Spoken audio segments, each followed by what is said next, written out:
जहां एक तरफ स्मार्ट सिटी बनाने को लेकर के पूरे अधिकारी और मंत्रिमंडल की बैठक चल रही है, लगातार जो है वो विचार विमर्श किया जा रहा है कि फरीदाबाद के विकास के लिए क्या कुछ नई प्लानिंग हो। वहीं दूसरी तरफ कुछ लोग हमारे सामने मौजूद हैं, कुछ लोग यहाँ पे पहुँचे हुए हैं जो कि पिछले लगभग 4.5 महीने से जिनकी रजिस्ट्रियाँ नहीं हो रही, और ये कोई अवैध कॉलोनी या कोई रिहायशी इलाके के रहने वाले नहीं है। ये सभी लोग जो हैं ये हैं RWA की तरफ से, जो कि एक तरीके से कह सकते हैं कि लगातार जिस तरीके से सेक्टरों की जो है वो रजिस्ट्रियाँ नहीं हो रही। क्या कुछ पूरा मामला है, नीचे जानते हैं। क्या नाम है जी आपका?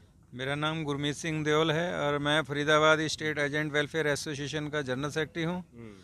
और ये सरकार ने जो ई रजिस्ट्रेशन के काम शुरू किया था कोरोना इसका लॉकडाउन के बाद, उसके बाद से सॉफ्टवेयर में जो इन्होंने तब्दीलियाँ की हैं उसके लिए कोई भी विभाग ने अपना सॉफ्टवेयर प्रॉपर इनके साथ लिंक नहीं किया। कोई भी रजिस्ट्री हो नहीं पा रही हैं। आधे से अधिक एरिया के लोग परेशान हैं, खासकर 64-65 के लिए तो हम पिछले 5 महीने से संघर्ष कर रहे हैं।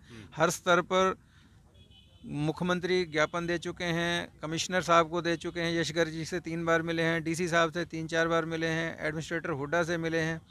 उसके अलावा हम संजय जून से मिले। दिल्ली उप मुख्यमंत्री दुष्यंत चौटाला जी से भी उनके दिल्ली निवास पर मिल के आए थे। सब ने ये भरोसा दिया कि 1 हफ्ते के अंदर अंदर आपका ये सारा काम जल्दी से जल्दी करवा देंगे।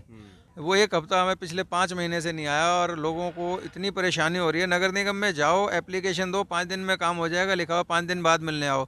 50 दिन बाद भी मिलने आओ तो काम नहीं होगा जब तक वहाँ बैठे हुए उनके दलालों से या किसी से संपर्क नहीं करोगे।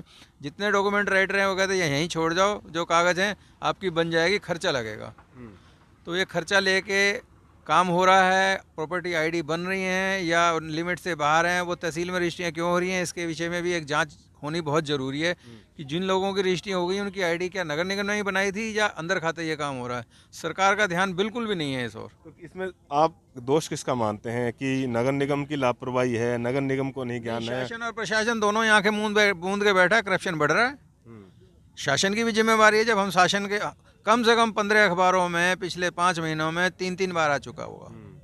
इतने बड़े स्तर पर ये खबरें लगने के बाद हिंदुस्तान टाइम्स ने तो उनमें दुष्यंत जी का भी उसका ब्यौरा दिया था, उनसे बातचीत की थी, अधिकारियों से भी बातचीत करके उसका ब्यौरा दिया जाता है। उसके बाद भी मतलब इनको पत्रकारिता से भी कोई भय नहीं रहा, समाचार में आने से भी भय नहीं रहा, सबको लटकाना, आगे काम 2 दिन 4 दिन बाद आना, अभी अगले हफ्ते करते हैं। आपका क्या नाम है? क्या नाम है? मेरा नाम कपिल जिंदल है। मैं सेक्टर 65 में प्रॉपर्टी का ही काम करता हूँ। अब नगर निगम पहले कहता था जी ये नगर निगम में आ गया सेक्टर तो उसकी ID बनवा लो आप। नगर निगम में ये उन्होंने लिख के दे दिया जी ये सेक्टर नगर निगम में नहीं आता। अब इसकी रजिस्ट्री करने को ना तो तहसीलदार सब तैयार हैं और ना हमारी पार्टी कहती है जब तक तहसील वो ID नहीं बनेगी जब तक मैं रजिस्ट्री नहीं करवाता। अब सेलर परचेजर परेशान है, साथ में डीलर ज़्यादा परेशान है। डीलर इतना परेशान हो गया, हरासमेंट है, बैंक का लोन चालू हो गया, किस्तें चालू हो, सब चीज़ चालू हो गई, लेकिन किसी तरह से रजिस्ट्री नहीं हो पा रही। कहीं ना कहीं बयाने भी दे रखे होंगे, वो उसमें भी दिक्कत आ रही होगी। बिल्कुल टाइम में ओवरले हो गया ना, क्यों प्रॉपर्टी के अंदर आजकल मूवमेंट है और प्रॉपर्टी जितना सस्ती बेच रखी है वो बेईमान होता जा रहा है। अच्छा, कुछ लोगों की हो रही है या कुछ किसी की भी नहीं हो रही है? सर अंदर खाने तो बहुत हो रही है, अंदर खाने तो बहुत कुछ हो रहा है, लेकिन अब किसी का नाम लो, किसी की रजिस्ट्री बताओ तो वो भी गलत है। ये तो प्रशासन देखेगा ना क्या हो रहा है क्या नहीं हो रहा है। तहसीलदार साहब ने हमें कहा था कि आप मुझे लिखवा के दे दो कि ये MCF में नहीं है, मैं रजिस्ट्री करता हूँ। उसके बाद हम तहसीलदार के पास गए, वो कहता जी इसकी ID बनवा के लाओ। और जब ये प्रॉपर्टी ID तहसील उसमें MCF में है ही नहीं तो अब कैसे रजिस्ट्री हो इसकी?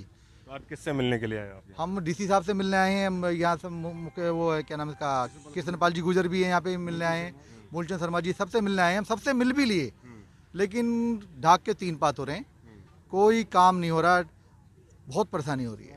तो ये कहीं ना कहीं सेक्टर 65 के लोग हैं और सेक्टर 65 में अपना कार्य करते हैं। इन्होंने साफ तौर से एक ही बात कही है कि कहीं ना कहीं प्रशासन और जो आला अधिकारी हैं उनकी मिलीभगत के चलते ये लोग वो धक्के खा रहे हैं। पिछले 5 महीने का समय बीत चुका है, लेकिन जो सरकार के रजिस्टर्ड यानी कि एक तरीके से सेक्टर हैं यानी कि सेक्टर 65 हैं, तो उसकी रजिस्ट्री नहीं होना कहीं ना कहीं लाजमी है।